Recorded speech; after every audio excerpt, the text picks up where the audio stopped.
I think you're going to say no to this, but I want to ask the question anyway. If you have a group of students who come to you for a period of time, not just for an afternoon, and you want to convey to them the essence of Kabbalah, the principles, the basic ideas, are there 5 or 12 or some specific number of ideas that you want to convey to them? Ken? Yes. There are? Yes. Good. About how many? There are maybe 3, 4, or 5 principles. Okay, let's say 5. First of all, that there's an upper force that we all live in. And we are the egoistic parts that are opposite to it. Our egos evolve, as we said, for the past few thousand years in this world. At the end of this development, we will reach a state that we have to unify with this force. Who are we? That's the second principle. This upper force is entirely good, bestowing and giving, and it created us opposite itself as egoists, in order that the ego will develop in us to a point where we can reveal that our nature is destructive, and that there's nothing worse than it. And that we want to burst out of this in the same way that we would want to break free from an old skin, and to become like it. Then, by the method of Kabbalah, we will be able to become like it.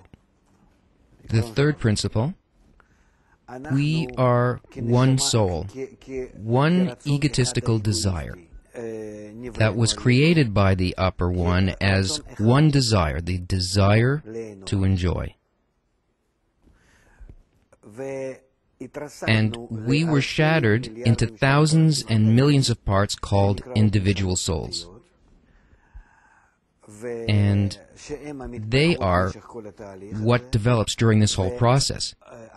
We have to correct ourselves to become like the Creator, and that means that we all need to unify together.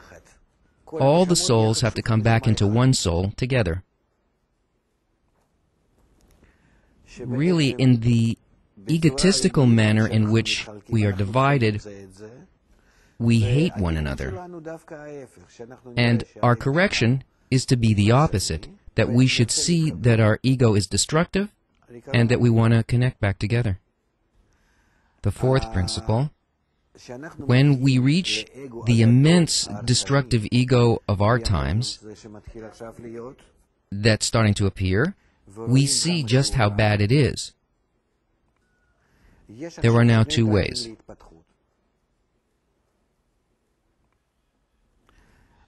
To evolve either through the beatings that we receive, which is basically how we live our lives now, that we run away from suffering all the time. I'm not sure where I should run to, just as long as it's away from what's hurting me. Or that I reveal before me the goal by the method of Kabbalah, and I develop in this so that it will attract me to my development. The first is the path of evolution, and that's called the path of suffering. And the second path is called the path of light. And our choice is whether to evolve one way or the other, and all of the development of humanity until this time was without any freedom of choice. We were simply carrying out what the ego told us to do. Ego, DNA, it doesn't matter what you call it.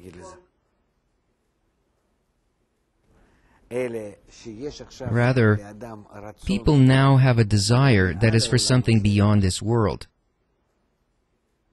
They can't fill themselves with anything that they can find in this world. So they ask themselves why they exist, and they don't know why.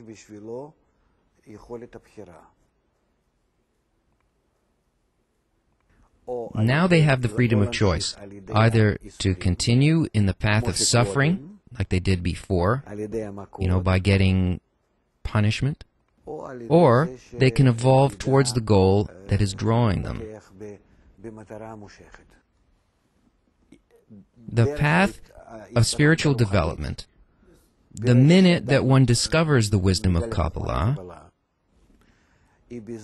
he begins to learn, with the help of Kabbalistic books,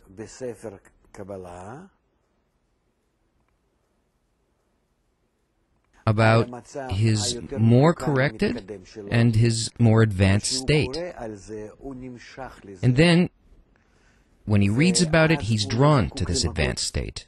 Then he doesn't need any kind of affliction. Rather, he's constantly drawn to more advanced stages. But this is on the condition that he learns from genuine books of Kabbalah and from a correct guide. The only genuine Kabbalah books in our times, the book of Zohar, the writings of the Ari, and Bala Salam.